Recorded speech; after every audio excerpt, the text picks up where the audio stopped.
Connor, are your eyes even open? Hey, number 10, I'll bet I could beat you at ping pong. Wait, you didn't get 100% on your test? What kind of an Asian are you? Hey, this guy's pretty good at basketball. We got ourselves a regular Jeremy Lin. I mean, you're pretty good for an Asian. These are things that I heard all growing up as a Japanese American in South Jordan, Utah.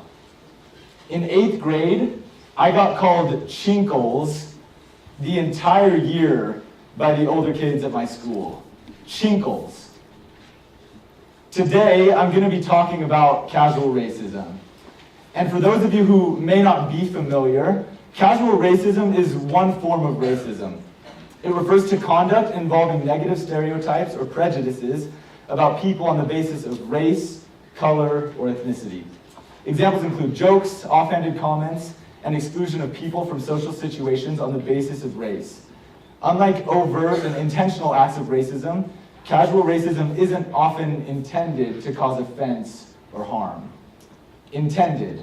But for those of us who've been subject to it, we recognize that the intent is often far different from the effect that it has on us. And so today I'm going to be talking about the problem of casual racism, as well as provide a solution that you and I can be a part of.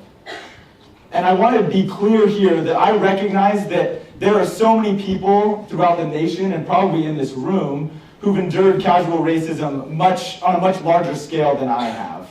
But what I am trying to say is that if I've had to endure it, what does that say about the rest of our nation and about those who've had to endure more? First, the problem. Growing up in Utah as an Asian American is an experience. To put it simply, I feel like everything that I do is somehow connected to race. Wow, you're really good at that for an Asian. Or, of course you're good at that, you're Asian. Never, wow, you're really good at that for you. Or, of course you're good at that, you're you.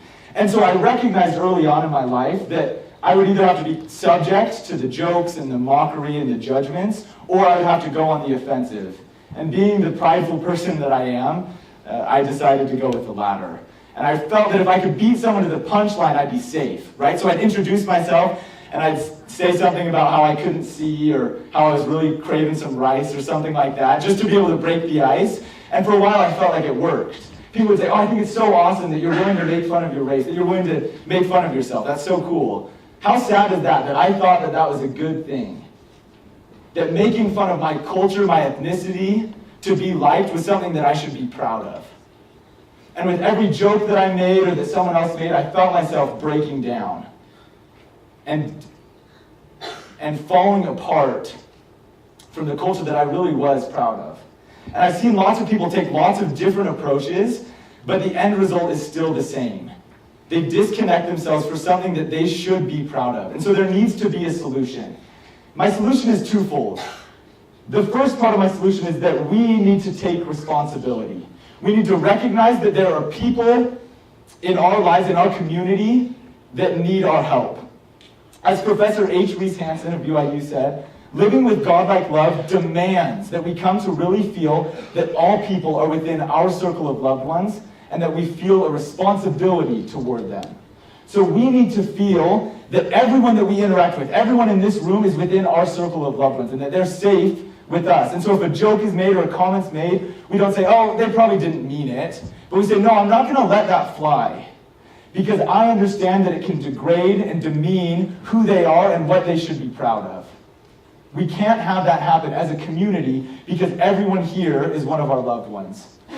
The second part of my solution is to recognize your own advantage and then act.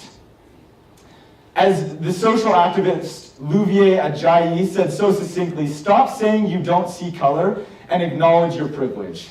So often I hear people say, well, I don't see race, I don't see color, and so I don't discriminate. But sadly, there are people who do discriminate.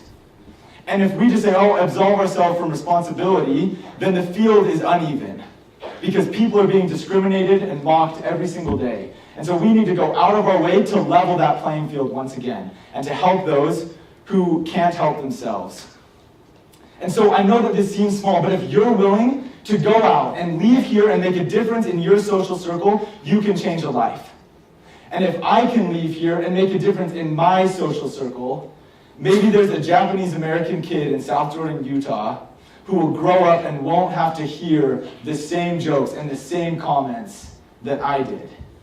In conclusion, I've talked today about casual racism. I presented a problem and a solution that you and I can be a part of. So leave here with a determination to help those who can't help themselves.